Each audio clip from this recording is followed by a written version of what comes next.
Bonjour à tous, on continue notre périple culinaire, je vous retrouve avec la quatrième technique de la semaine.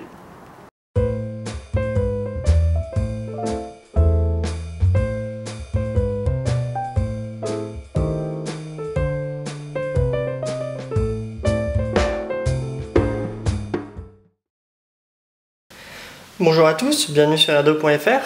Donc aujourd'hui on va s'atteler à la préparation des carottes. Donc pour gagner du temps, je les ai déjà préparées, mais je vais vous expliquer en détail comment ça s'est passé. Donc à l'origine j'avais des carottes banales. Et le but de l'opération c'est de finir sur une base pointue et une base plate. Donc la pointe on l'obtient donc en râpant le bout pour arriver à une base plate. Donc automatiquement on va avoir des restes de parure. Et la base plate, tout simplement en coupant une partie de la carotte comme ça pour avoir une base plate et donc une carotte qui tient droit. Donc j'ai jeté les épluchures, j'ai gardé mes parures qu'on mettra dans le bouillon, donc ça donnera du goût. Et donc les petites parures de carottes restantes, on va pas les jeter, on va les couper très finement et on va les mettre dans le fond de l'assiette pour le dressage. On versera le bouillon chaud dessus et comme les carottes sont coupées très finement, automatiquement elles cuiront très rapidement grâce à la chaleur du bouillon et ça permettra également d'avoir deux textures dans l'assiette, deux textures d'une carotte, une texture très molle grâce aux carottes qui seront debout dans l'assiette, une texture un peu plus croquante avec les carottes dans le fond de l'assiette. Donc voilà, donc là j'en ai un peu trop, donc je vais garder environ un tiers pour mon assiette. Les deux tiers restants vont dans le bouillon, tout comme mes parures et également mes 4 carottes taillées en pointe. Donc on va tout mettre dans le bouillon, donc je vous retrouve juste après pour vous montrer ça. Donc on retrouve le bouillon que j'ai préparé dans la précédente vidéo.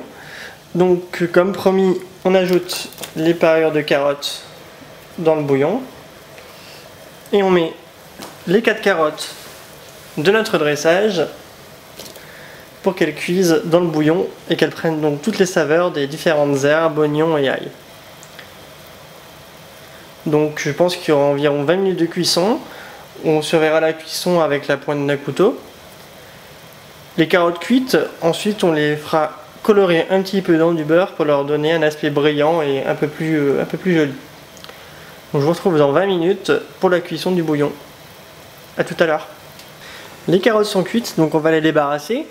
On va également passer le bouillon au tamis pour l'ôter de toutes les herbes ou parures qui le composent pour recueillir juste le bouillon. Donc je m'occupe de ça et je vous retrouve juste après. Donc j'ai filtré mon bouillon, j'ai gardé les herbes et extrémités de carottes, surtout une extrémité de carotte, car on s'en servira pour faire tenir notre chips, donc vous verrez plus tard dans le dressage, donc ne jetez rien. J'ai réservé mon bouillon au chaud dans une casserole. Là j'ai fait chauffer une noisette de beurre, donc on va faire un beurre noisette, donc c'est assez simple finalement. Vous faites chauffer doucement une poêle avec une petite beurre et le beurre va devenir noisette. Donc il va brunir un petit peu avec une odeur de noisette et cette saveur s'accommodera très bien avec les carottes.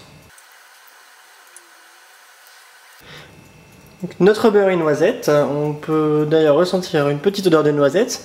On va faire revenir les carottes dans ce beurre pour les colorer, pour leur donner le goût de la noisette et pour les rendre brillantes pour le dressage. Donc vous les faites simplement revenir dans le beurre pendant 3-4 minutes. Donc je vous retrouve dans 3-4 minutes après la coloration. A tout de suite. Nos carottes sont prêtes, on peut voir qu'elles ont bien coloré. Et elles se sont donc bien enrobées dans le beurre noisette. Finalement un sirop s'est créé entre la carotte et le beurre noisette. Donc ça fera un goût vraiment intéressant. Donc c'est fini pour aujourd'hui. Je vous retrouve demain pour une nouvelle technique et pour la suite de la recette. A bientôt!